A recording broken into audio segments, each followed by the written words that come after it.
नमस्कार, स्वागत है आप सभी का डीडी न्यूज़ के इस खास बुलेटिन एक्सप्रेस 100 में, जहां हम आपके लिए लेकर आते हैं राजनीति, मनोरंजन, देश, दुनिया, खेल और व्यापार जगत की सभी बड़ी खबरों को एक्सप्रेस यानी फटाफट अंदाज में। मैं हूं चंद्रशेखर जोशी। तो आइए शुरू करते हैं तेज खबरों का सिलसिला। प्रधानमंत्री नरेंद्र मोदी ने वीडियो कॉन्फ्रेंसिंग के जरिए महाराष्ट्र में 511 प्रमोद महाजन ग्रामीण कौशल विकास केंद्रों का शुभारंभ किया। ये केंद्र महाराष्ट्र के 34 ग्रामीण जिलों में स्थापित किए गए हैं। प्रधानमंत्री मोदी ने कहा कि भारत सिर्फ अपने लिए ही नहीं बल्कि दुनिया के लिए भी कुशल पेशेवर तैयार कर रहा है। प्रधानमंत्री ने कहा कि पूरी दुनिया में भारत के स्किल्ड युवाओं की मांग भी बढ़ रही है। पीएम मोदी ने कहा कि महाराष्ट्र में 511 प्रमोद महाजन ग्रामीण कौशल्य विकास केंद्र युवाओं के लिए एक मील का पत्थर साबित होंगे। उन्होंने कहा कि कौशल योजनाओं से सबसे अधिक लाभ गरीब, दलित, पिछड़े और आदिवासी परिवारों को ही हो रहा है। पीएम मोदी ने कहा कि पहले की सरकारों ने युवाओं और देश की प्रतिभा को हमेशा अनदेखा किया, जबकि आज देश हर क्षेत्र में प्रगति कर रहा है। ग्रामीण कौशल्य विकास केंद्र ग्रामीण युवाओं को रोजगार के अवसर प्रदान करने हेतु विभिन्न क्षेत्रों में कौशल्य विकास प्रशिक्षण कार्यक्रम का आयोजन करेंगे। प्रत्येक केंद्र कम से कम 2 व्यावसायिक पाठ्यक्रमों में लगभग 100 युवाओं को प्रशिक्षित करेगा। केंद्रीय वित्त मंत्री निर्मला सीतारमण ने मुंबई में आयोजित ग्लोबल मैरीटाइम इंडियन समिट 2023 के तीसरे संस्करण को संबोधित किया। वित्त मंत्री ने कहा कि पिछले 9 साल में केंद्र सरकार ने बंदरगाहों के विकास को लेकर काफी काम किया है। विश्व बैंक की 2023 की लॉजिस्टिक्स प्रदर्शन सूचकांक रिपोर्ट का जिक्र करते हुए वित्त मंत्री ने कहा कि आज भारतीय बंदरगाहों का टर्न अराउंड समय पहले के मुकाबले दूसरे देशों से काफी कम हो गया है। वित्त मंत्री ने कहा कि देश में एफडीआई का निवेश लगातार जारी है। उन्होंने कहा कि पिछले 23 साल में जितना एफडीआई देश में आया है उसमें से 75% पिछले 9 साल के दौरान आया है। बिहार दौरे के दूसरे दिन राष्ट्रपति द्रौपदी मुर्मू ने मोतिहारी में महात्मा गांधी विश्वविद्यालय के दीक्षांत समारोह में हिस्सा लिया। उन्होंने विश्वविद्यालय के मेधावी छात्रों को डिग्री और पदक प्रदान किए। महात्मा गांधी विश्वविद्यालय के महत्व को बताते हुए राष्ट्रपति ने कहा कि इसी धरती पर महात्मा गांधी के नेतृत्व में समानता और एकता का रास्ता अपनाकर देश हित के लिए एक नई शुरुआत की गई थी। इसलिए यहां आने वाले छात्रों को महात्मा गांधी के आदर्शों का सदा अनुसरण करना चाहिए। केंद्रीय मंत्री अश्विनी वैष्णव ने प्रधानमंत्री नरेंद्र मोदी के मेक इन इंडिया पहल के तहत गूगल द्वारा भारत में पिक्सल स्मार्टफोन बनाने की योजना पर खुशी जताई। उन्होंने कहा कि ये पीएम मोदी का विजन ही है कि आज दुनिया की बड़ी बड़ी कंपनियां भारत में आकर काम करना चाहती हैं। पिछले 9 वर्षों में पीएम मोदी के नेतृत्व में भारत को 5वीं बड़ी अर्थव्यवस्था बनाने की ओर लगातार काम किया गया है। भाजपा के राष्ट्रीय प्रवक्ता गोपाल कृष्ण अग्रवाल ने विपक्ष पर निशाना साधते हुए कहा कि विपक्ष के पास कोई रोड मैप या एजेंडा नहीं है। केंद्रीय अन्वेषण ब्यूरो ने साइबर अपराध के जरिए वित्तीय धोखाधड़ी के 5 अलग अलग मामले दर्ज करने के बाद ऑपरेशन चक्र 2 के तहत देश भर में 76 ठिकानों पर छापेमारी की। इनमें से एक मामला क्रिप्टो करेंसी धोखाधड़ी के जरिए भारतीय नागरिकों के 100 करोड़ रुपए गबन करने के रैकेट से संबंधित है। भारतीय अंतरिक्ष अनुसंधान संगठन गगनयान मिशन के तहत 21 अक्टूबर को पहली परीक्षण उड़ान श्रीहरिकोटा से लॉन्च करेगा। परीक्षण उड़ान TBD-1 21 अक्टूबर को सुबह 7:30 बजे इसरो के आधिकारिक फेसबुक और यूट्यूब चैनल और दूरदर्शन पर लाइव देखा जा सकता है। छत्तीसगढ़ में पहले चरण की 20 सीटों के लिए नामांकन के साथ ही चुनाव प्रचार भी चरम पर है। केंद्रीय गृह मंत्री और भाजपा के वरिष्ठ नेता अमित शाह ने छत्तीसगढ़ के जगदलपुर और कोंडागांव में परिवर्तन संकल्प महासभा को संबोधित किया। अमित शाह ने जगदलपुर में रैली को संबोधित करते हुए कहा कि छत्तीसगढ़ में 3 दिवाली मनानी है। पहली दिवाली त्योहार की, दूसरी दिवाली 3 दिसंबर को और तीसरी दिवाली जब अयोध्या में जनवरी में प्रभु श्री राम का मंदिर होगा तब भी दिवाली मनाई जाएगी। अमित शाह ने कहा कि मोदी सरकार के 9 वर्षों में नक्सली हिंसा की घटनाओं में 52%, माओवादी हिंसा में होने वाली मौतों में 70%, नागरिकों की मौत में 68% और नक्सल प्रभावित जिलों में 62% की गिरावट आई है।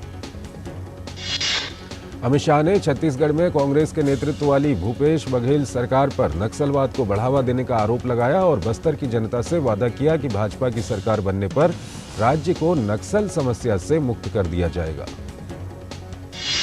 छत्तीसगढ़ के कोंडागांव की विशाल जनसभा को संबोधित करते हुए केंद्रीय गृह मंत्री अमित शाह ने राज्य की भूपेश बघेल सरकार पर वादा खिलाफी करने और बड़े पैमाने पर भ्रष्टाचार करने के आरोप भी लगाए। छत्तीसगढ़ के मुख्यमंत्री भूपेश बघेल ने आरोपों को बेबुनियाद बताते हुए कहा है कि कांग्रेस पार्टी जाति जनगणना कराने समेत अब तक 3 बड़ी घोषणाएं कर चुकी है। मध्य प्रदेश में विधानसभा चुनाव के मतदान में भले ही लगभग 1 महीने का समय बाकी है, लेकिन चुनाव में जीत के लिए कांग्रेस के मध्य प्रदेश इकाई के अध्यक्ष कमलनाथ को मुख्यमंत्री बनाने के लिए विशेष अनुष्ठान भी कर रहे हैं। मुख्यमंत्री शिवराज सिंह चौहान ने कड़ी प्रतिक्रिया देते हुए कहा कि कुछ लोग शमशान घाट में तांत्रिक क्रियाएं करवा रहे हैं। क्या इससे प्रदेश और प्रदेश की जनता का भला होगा? कांग्रेस जहां तंत्र मंत्र के भरोसे है, वहीं भाजपा ने चुनाव प्रचार के लिए हाईटेक रथों को मैदान में उतार दिया है। प्रचार रथ एमपी के मन में मोदी को मुख्यमंत्री शिवराज सिंह चौहान और बीजेपी प्रदेश अध्यक्ष बीडी शर्मा ने हरी झंडी दिखाकर रवाना किया। छिंदवाड़ा जिले की विधानसभा सीटों पर कमलनाथ के पुत्र नकुलनाथ के जरिए कांग्रेस प्रत्याशियों के नाम की घोषणा की। बीजेपी ने सवाल खड़े किए, क्या नकुलनाथ और कमलनाथ की कांग्रेस राहुल सोनिया की कांग्रेस पर भारी है? छिंदवाड़ा में केंद्रीय मंत्री और बीजेपी के वरिष्ठ नेता प्रहलाद पटेल ने कांग्रेस प्रदेश अध्यक्ष कमलनाथ को थका हुआ नेता बताया है। उन्होंने दावा किया कि बीजेपी छिंदवाड़ा की 7 सीटों पर चुनाव जीतेगी। कांग्रेस की ओर से नवरात्रि के पहले दिन 144 प्रत्याशियों की सूची जारी किए जाने के बाद टिकट कटने से कई नेता नाराज हैं, तो कई नेताओं ने दूसरी पार्टी ज्वाइन कर ली है। इस बीच पूर्व मुख्यमंत्री कमलनाथ और दिग्विजय सिंह का द्वंद्व भी सामने आया। प्रधानमंत्री नरेंद्र मोदी ने मध्य प्रदेश की जनता के नाम पत्र लिखकर विधानसभा में चुनाव में बीजेपी का समर्थन करने की अपील की है। इसमें उन्होंने कहा कि पिछले 20 वर्षों में मध्य प्रदेश बीमारू राज्य के अपने अतीत से निकलकर सशक्त, समृद्ध और स्वावलंबी बना है। पीएम ने पत्र में लिखा है कि पिछले 20 वर्ष से जो भरोसा आपने हम पर दिखाया है, उसके चलते मध्य प्रदेश देश की टॉप 10 अर्थव्यवस्थाओं में शामिल हो चुका है। उत्तर प्रदेश के मुख्यमंत्री योगी आदित्यनाथ ने अलीगढ़ में कहा कि आज कोई व्यक्ति भूखा नहीं रह सकता, क्योंकि प्रधानमंत्री मोदी ने पुख्ता व्यवस्था की है कि हर व्यक्ति को राशन मिल सके। उन्होंने कहा, ये समाज के अंतिम पायदान पर बैठे व्यक्ति को संसाधन के साथ जोड़ने का प्रयास होता है। समाजवादी पार्टी प्रमुख अखिलेश यादव ने कहा कि आजम खान और उनके परिवार को न्याय मिलेगा, उनके खिलाफ बड़ी साजिश रची जा रही है। उन्होंने कहा कि आजम खान मुसलमान हैं, इसलिए उन्हें इस तरह की सजा का सामना करना पड़ रहा है। आजम खान के बेटे की फर्जी जन्म प्रमाण पत्र मामले में अखिलेश यादव के बयान पर सुभाषपा प्रमुख ओम प्रकाश राजभर ने लखनऊ में कहा, समाजवादी पार्टी की तानाशाही और गुंडागर्दी के चलते ये जातीय प्रमाण पत्र बनवाया गया होगा। प्रधानमंत्री नरेंद्र मोदी शुक्रवार को साहिबाबाद से दुहाई के बीच 17 किलोमीटर का रीजनल रैपिड ट्रांजिट सिस्टम के पहले चरण की शुरुआत करेंगे। रैपिड रेल के पहले चरण की शुरुआत से आम लोगों के आवागमन में काफी आसानी होगी। दिल्ली मेरठ एक्सप्रेसवे की वजह से सड़क से मेरठ से दिल्ली तक का सफर काफी आसान हो गया, लेकिन ट्रेन के रास्ते ये सफर अभी भी काफी मुश्किलों से भरा है। आम लोगों की इस परेशानी को दूर करने के लिए केंद्र की मोदी सरकार रीजनल रैपिड ट्रांजिट सिस्टम का निर्माण कर रही है। दिल्ली से मेरठ के बीच रेल से तेज गति से परिवहन के लिए रैपिड रेल का निर्माण काफी तेज गति से चल रहा है। दिल्ली से मेरठ तक पूरा रीजनल रैपिड ट्रांजिट सिस्टम 2024 में लोगों के आवागमन के लिए पूरी तरह से चालू हो जाएगा। फिलहाल इस चरण की शुरुआत से यहां के लोगों को साहिबाबाद और दुहाई के बीच आवागमन में काफी आसानी होगी। मणिपुर हिंसा के दौरान विस्थापित हुए लोगों के पुनर्वास पर मुख्यमंत्री एन बीरेन सिंह ने इम्फाल में कहा कि नष्ट हुए घरों में से पक्के घरों के पुनर्निर्माण के लिए 10 लाख और कच्चे घरों के पुनर्निर्माण के लिए 5 लाख रुपए दिए जा रहे हैं। मुख्यमंत्री एन बीरेन सिंह ने कहा कि सहायता योजना के तहत ये राशि दी जाएगी। इसके अलावा एक परिवार एक आजीविका के तहत प्रत्येक संकटग्रस्त परिवार को सुविधा दी जाएगी। इस राशि को 10 लाख रुपए तक बढ़ाया जा सकता है, जो सरकार द्वारा प्रदान की जाएगी। उत्तराखंड के मुख्यमंत्री पुष्कर सिंह धामी ने कहा कि देहरादून में होने वाली वैश्विक निवेशक शिखर सम्मेलन के तहत हम लंदन, दिल्ली, दुबई और आबू धाबी में विभिन्न निवेशक समूहों से बातचीत कर चुके हैं। सभी उत्तराखंड आना चाहते हैं और निवेश करना चाहते हैं। राजस्थान के मुख्यमंत्री अशोक गहलोत ने दिल्ली में कहा कि जिस तरह से न्यायपालिका पर दबाव बनाया जा रहा है, ईडी, इनकम टैक्स और सीबीआई का दुरुपयोग किया जा रहा है, लोकतंत्र में ये तरीका उचित नहीं कहा जा सकता। भाजपा सांसद तेजस्वी सूर्या ने इंदौर में कहा कि देश में कांग्रेस पार्टी खत्म होने के कगार पर है। यही स्थिति तेलंगाना में भी होगी। सभी 5 राज्यों में भाजपा जीतेगी। एक छोटा सा ब्रेक। साल, बरस और सदी नहीं, एक युग गुजर जाएगा। उम्र न पूछो वंडर की, जब फर्क नजर आएगा। वंडर सीमेंट, फर्क नजर आएगा। अब क्या देख रहे हो पापा? तुम कहते हो ना कि स्टॉक मार्केट में बहुत सोच समझ कर इन्वेस्ट करना चाहिए। बस थोड़ा सा ज्ञान ले रहा। किससे? हर एक स्टॉक्स एक्सपर्ट है, मस्त एजुकेशनल वीडियोस बनाता है और अच्छी इन्वेस्टमेंट की टिप्स भी देता है। पापा, इन वीडियोस पे ना जाएं। अपना रिसर्च खुद करें या सेबी रजिस्टर्ड इन्वेस्टमेंट एडवाइजर से संपर्क करें। एजुकेशन के नाम पर कुछ इन्फ्लुएंसर्स अक्सर इन्वेस्टर को मिसगाइड करते हैं। नुकसान आपका होगा।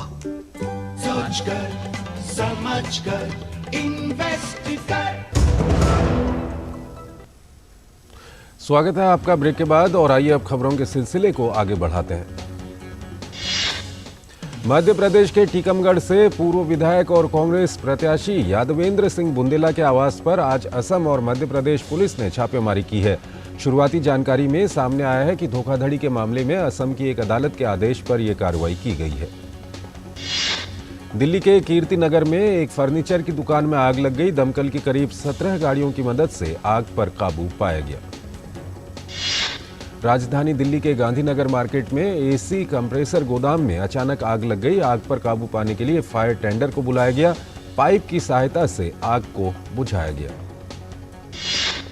उत्तर प्रदेश के गोरखपुर में आयकर विभाग ने छापेमारी की। जांच में करोड़ों रुपए की कर चोरी पकड़े जाने का मामला सामने आया है।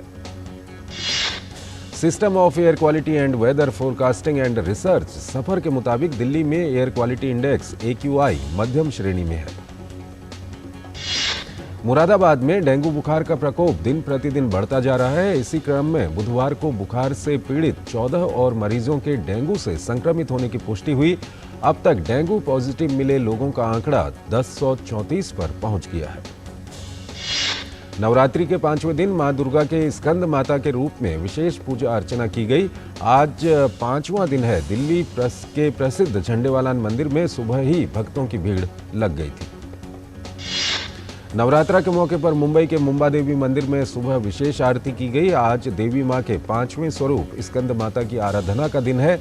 मंदिरों में मां के नाम के जयकारे गूंज रहे हैं और घरों में भी इनकी विशेष पूजा की जा रही है। आंध्र प्रदेश के अनाकापल्ली जिले में देवी दुर्गा मल्लेश्वरी को 30 लाख के करेंसी नोटों से सजाया गया। मंदिर प्रशासन ने धनराशि दानदाताओं से एकत्रित की थी। कर्नाटक के उप मुख्यमंत्री और कांग्रेस नेता DK शिवकुमार को हाईकोर्ट से झटका लगा है। अदालत ने आय से अधिक संपत्ति के मामले में दर्ज केस को खत्म करने की याचिका को खारिज कर दिया है। CBI ने शिवकुमार पर आय से अधिक संपत्ति का मामला दर्ज किया था। कर्नाटक हाईकोर्ट ने याचिका खारिज करते हुए CBI को मामले में 3 महीने के अंदर फाइनल रिपोर्ट देने के भी निर्देश दिए हैं। न्यूज क्लिक के संस्थापक प्रवीर पुरकायस्थ और HR हेड अमित चक्रवर्ती की याचिका SC ने दिल्ली पुलिस को नोटिस जारी किया है। 30 अक्टूबर तक जवाब मांगा है। दोनों ने दिल्ली पुलिस द्वारा UAPA के तहत गिरफ्तारी को चुनौती दी है। दिल्ली एक्साइज पॉलिसी मामले में राउज एवेन्यू कोर्ट ने CBI केस की सुनवाई को 22 नवंबर तक के लिए स्थगित कर दिया है। दिल्ली के पूर्व डेप्यूटी CM मनीष सिसोदिया को राउज एवेन्यू कोर्ट में पेश किया गया।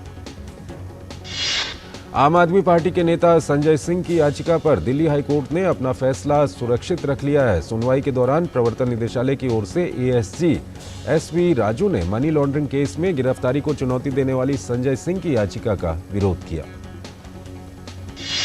वैश्विक बाजार से मिले कमजोर रुझानों और मध्य पूर्व में जारी भू राजनीतिक तनाव के बीच हफ्ते के चौथे कारोबारी दिन सुस्ती देखी गई। घरेलू शेयर बाजार लगातार दूसरे सत्र में लाल निशान पर बंद हुए।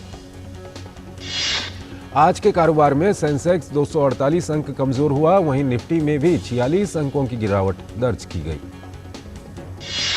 एग्रीटेक स्टार्टअप भारत एग्री ने अरकम वेंचर सहित अन्य निवेशकों से लगभग 35 करोड़ रुपए जुटाए हैं। भारत एग्री मुख्य रूप से किसानों के लिए परामर्श आधारित ई कॉमर्स मंच का परिचालन करती है। हिंदुस्तान यूनिलीवर लिमिटेड का चालू वित्त वर्ष के दूसरी तिमाही के एकीकृत शुद्ध लाभ में मामूली गिरावट दर्ज की गई है। सितंबर में समाप्त दूसरी तिमाही में कंपनी का शुद्ध लाभ घटकर 2,657 करोड़ रुपए पर पहुंच गया। उत्तराखंड सरकार ने वैश्विक निवेशक सम्मेलन से पहले संयुक्त अरब अमीरात, ब्रिटेन और दिल्ली में अब तक कुल 54,550 करोड़ रुपए के एमओयू पर हस्ताक्षर किए हैं। भारत में मल्टीप्लेक्स चैन चलाने वाली दिग्गज कंपनी पीवीआर इनॉक्स ने चालू वित्त वर्ष के दूसरी तिमाही का परिणाम जारी कर दिया है। कंपनी ने बताया है कि दूसरी तिमाही में पीवीआर इनॉक्स को 166.2 करोड़ रुपए का समेकित शुद्ध लाभ प्राप्त हुआ। वित्त मंत्रालय ने कहा है कि डीजीजीआई अनुपालन को मजबूत करने और धोखाधड़ी वाली गतिविधियों की पहचान करने के लिए डेटा एनालिटिक्स और आर्टिफिशियल इंटेलिजेंस का उपयोग कर रहा है। केंद्रीय कृषि मंत्रालय के एनसीडीसी की ओर से दिल्ली में किसान मेले का आयोजन किया गया। इस मेले में देश के विभिन्न राज्यों से आए किसानों ने अपने अपने द्वारा बनाए गए कृषि उत्पादों की प्रदर्शनी लगाई, जिसमें ज्यादातर ऑर्गेनिक उत्पादों को प्रदर्शित किया गया। तीसरी तिमाही की बिक्री और मुनाफे में गिरावट के बाद दूरसंचार उपकरण बनाने वाली नोकिया ने लागत कम करने के लिए दुनिया भर में 14,000 कर्मचारियों या अपने कार्यबल में 16% तक कटौती करने की बात कही है। स्ट्रीमिंग प्लेटफॉर्म नेटफ्लिक्स ने अमेरिका, ब्रिटेन और फ्रांस में बेसिक और प्रीमियम सब्सक्रिप्शन प्लान की कीमतों में बढ़ोतरी की घोषणा की है। हालांकि कंपनी की ओर से स्टैंडर्ड और एड सपोर्टेड प्लान्स की कीमतें समान रखने की बात कही गई है। ब्रिटेन के प्रधानमंत्री ऋषि सुनक इजराइल में प्रधानमंत्री नेतन्याहू से मिले। सुनक ने हमास के हमले की निंदा की है। उन्होंने कहा कि आतंकवाद जैसी बुराई के खिलाफ आपके साथ खड़ा हूं। यूके के प्रधानमंत्री ऋषि सुनक ने हर एक नागरिक के जीवन की रक्षा करने की भी बात कही है। उन्होंने कहा कि इजराइल गजा के बीच चल रहे युद्ध और तनाव की स्थिति से बचने के लिए अन्य देशों को एक साथ आने की जरूरत है।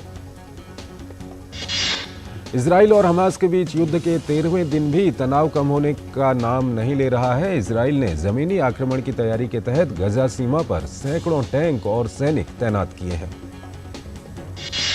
इजराइल और हमास के बीच जारी गोलीबारी के कारण इजराइल और लेबनान के बीच सीमा क्षेत्र में आग लग गई है। आग लगने से सैकड़ों हेक्टेयर जंगल को नुकसान पहुंचा है। वेनेजुएला के मतदाता 22 अक्टूबर को वर्ष 2024 में होने वाले राष्ट्रपति चुनाव में विपक्ष का प्रतिनिधित्व करने के लिए प्रतिनिधि का चुनाव करेंगे। अब तक कुल 10 प्रतिनिधियों ने चुनाव में शामिल होने के लिए दावेदारी पेश की है। दावेदारों में पूर्व राष्ट्रपति प्रत्याशी और एक मानवाधिकार कार्यकर्ता भी शामिल है।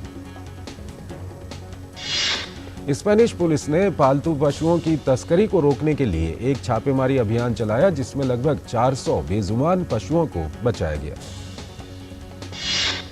तस्करी को रोकने के लिए पुलिस ने बड़े पैमाने पर छापेमारी की। इस दौरान अंतर्राष्ट्रीय तस्करी गिरोह से जुड़े 13 लोगों को गिरफ्तार कर लिया गया। अगले साल होने वाले पेरिस ओलंपिक से पहले फ्रांसीसी वित्तीय अभियोजकों ने फ्रांस के ओलंपिक मुख्यालय पर छापेमारी की। फ्रांसीसी ओलंपिक संघ से जुड़े पदाधिकारियों ने एक बयान जारी कर छापेमारी की पुष्टि की है।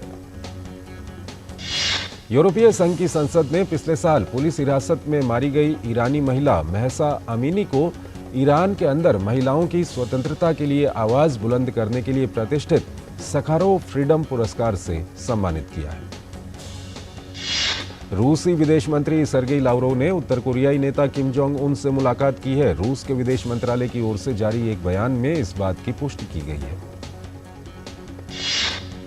क्रिकेट विश्व कप में भारत ने लगाया जीत का चौका, बांग्लादेश को 7 विकेट से हराया। पुणे में फिर चला विराट कोहली का बल्ला, खेली शतकीय पारी, दिलाई भारत को बांग्लादेश पर शानदार जीत। भारत की ओर से फिर गरजा रोहित शर्मा का बल्ला, 40 गेंदों पर बनाए 48 रन। शुभमन गिल ने खेली 53 रन की पारी, अपनी पारी के दौरान 2 छक्के और 5 चौके लगाए।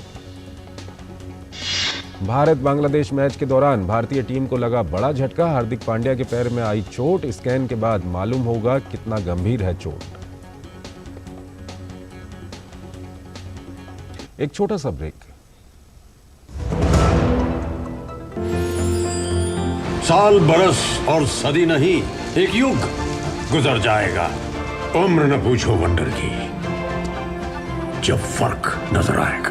वंडर सीमेंट, फर्क नजर आएगा। हो बिजनेस बढ़ाना, गुड़िया को पढ़ाना या मिसेस के साथ वेकेशन, लो मुथूट फाइनेंस गोल्ड लोन। भरोसा इंडिया का, भरोसा इंडिया का। मुथूट फाइनेंस, भारत का नंबर 1 सबसे भरोसेमंद financial services brand. Gold loan के लिए अभी कॉल करें 1-800-313-1212। स्वागत है आपका ब्रेक के बाद, और आइए अब खबरों के सिलसिले को और आगे बढ़ाते हैं। क्रिकेट विश्व कप में शुक्रवार को पाकिस्तान और ऑस्ट्रेलिया के बीच होगा मुकाबला। पाकिस्तान को पिछले मैच में भारत के हाथों मिली थी हार। ऑस्ट्रेलिया और पाकिस्तान दोनों के लिए मुकाबला रहेगा अहम, जीत देगी सेमीफाइनल में जाने की उम्मीदों को मजबूती। अनुभवी ऑलराउंडर एंजेलो मैथ्यूज और तेज गेंदबाज दुष्मंता चमीरा शुक्रवार को लखनऊ में रिजर्व खिलाड़ियों के रूप में श्रीलंका की टीम से जुड़ेंगे। देश के क्रिकेट बोर्ड ने गुरुवार को यह घोषणा की। महिला प्रीमियर लीग की टीमों ने अपने सभी खिलाड़ियों को बरकरार रखने का फैसला किया है। हरमनप्रीत कौर मुंबई इंडियंस के लिए, मैग लैनिंग दिल्ली कैपिटल्स के लिए और स्मृति मंधाना रॉयल चैलेंजर्स बेंगलोर के लिए ही खेलेंगी। पीवी सिंधु ने क्वार्टर फाइनल में जगह बना ली है। सिंधु ने राउंड ऑफ 16 के मुकाबले में इंडोनेशियाई खिलाड़ी को मात दी। गोवा के मुख्यमंत्री प्रमोद सावंत ने 37वें राष्ट्रीय खेलों की औपचारिक शुरुआत से पहले आज बैडमिंटन प्रतियोगिताओं की शुरुआत की। 3 बार के विंबलडन चैंपियन पूर्व टेनिस खिलाड़ी बोरिस बेकर ने कहा अब वो डेनमार्क के खिलाड़ी होल्गर रून के नए कोच हैं। ब्राजील के स्टार फुटबॉल खिलाड़ी नेमार चोट के कारण लंबे समय तक मैदान से दूर हो गए हैं। नेमार को विश्व कप क्वालिफायर में उरुग्वे के खिलाफ मैच के दौरान चोट लगी थी। सऊदी अरब ने 2035 महिला फुटबॉल विश्व कप की मेजबानी के लिए दिखाई दिलचस्पी। फिल्म लियो ने ओपनिंग डे पर शानदार प्रदर्शन करते हुए लगभग 68 करोड़ रुपए का कारोबार किया है।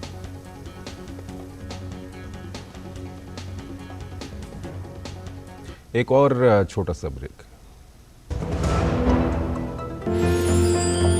साल बरस और सदी नहीं, एक युग गुजर जाएगा।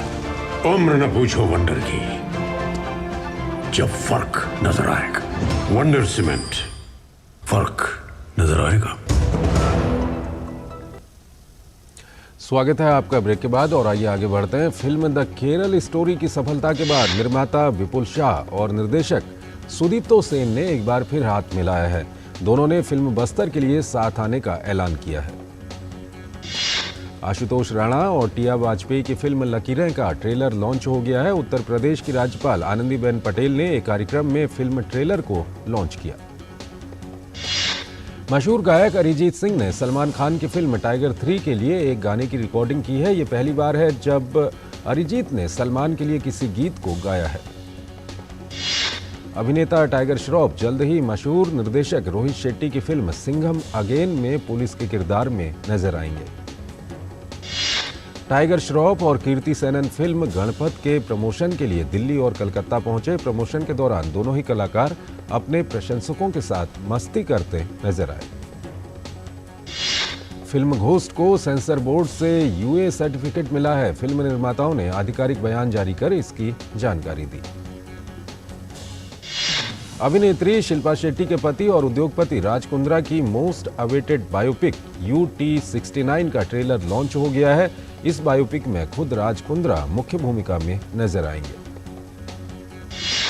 फिल्म नेपोलियन का ट्रेलर लॉन्च हो गया है। फिल्म को 24 नवंबर को हिंदी और इंग्लिश भाषा में रिलीज किया जाएगा।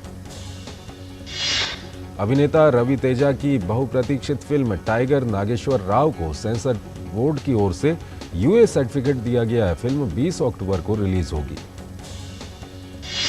मशहूर गायक गुरु रंधावा की फिल्म शाहकोट का पहला पोस्टर लॉन्च हो गया है। इस फिल्म में गुरु रंधावा मुख्य भूमिका में नजर आएंगे।